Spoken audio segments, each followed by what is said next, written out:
Bigating import ng Magnolia Chicken Templados at Phoenix Fuel Masters pinangalanan na Justin Brownlee balik Barangay Ginebra at Ronde Hollis Jefferson magbabalik din ba sa TNT? So isang buwan mula ngayon bago ang pagbabalik ng Import Laden Conference para sa panibagong season ng PBA kung saan heto't isa-isa na ngang pinapangalanan ng mga import ng bawat team. Numero 1 sa listahan ay ang ating naturalized player na nagdala ng ating bandila sa international tournament na si Justin Brownlee. Halos bawat laro ni JB sa Gilas palaging may uwing achievement ang ating national team. Tulad na lang nitong FIBA OQT bagamat bigong makakuha ng slot sa Paris Olympics, naipakita naman ng Gilas na kaya nating makipagsabayan sa tulong ni JB, especially nang talunin natin ang world's number 6 na Latvia. Ngayon ibang duty naman dahil bukod sa Gilas Pilipinas, finally magbabalik Barangay Ginebra import si JB. Kinumpirma na yan mismo ni Coach Tim Cone sa kanyang interview.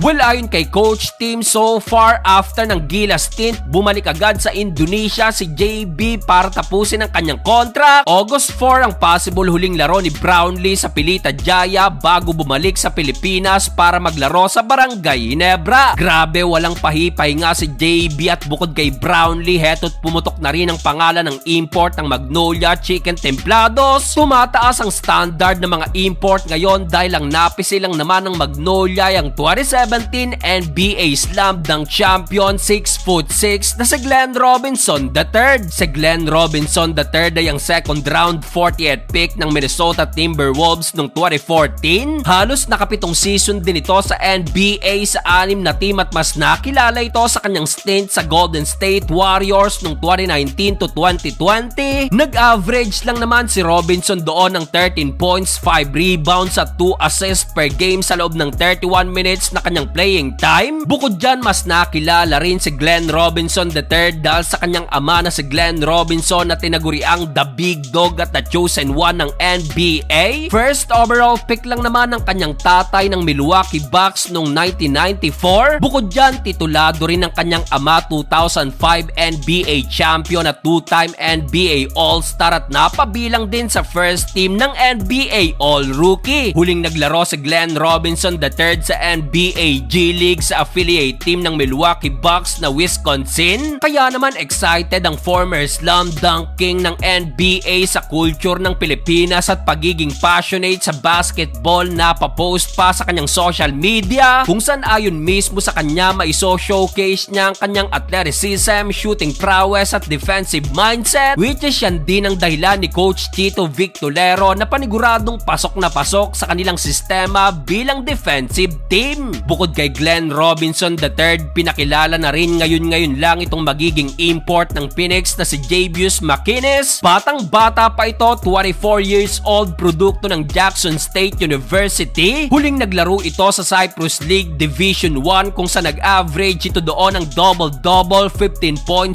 points per game, 14.2 rebounds at 1.8 blocks per game. Well, bukod sa kanyang athleticism at mga power dunk, isang elite defender din to na kilala sa kanyang shot blocking ability na paniguradong sasandala ng Phoenix Fuel Masters. May pagkakahawig din ng laro nito sa kanilang last import na si Jonathan Williams na nagdala sa kanila sa semifinals ng Commissioner's Cup at itinanghal pang best import. Balita rin na gustong ibalik ng TNT si Ronde Hollis Jefferson this coming conference, pero ayon sa article ng Spin.ph, di pangaraw sigurado yan dahil naglalaro pa ito sa Puerto Rico na kasalukuyang nagkukumpit sa playoffs.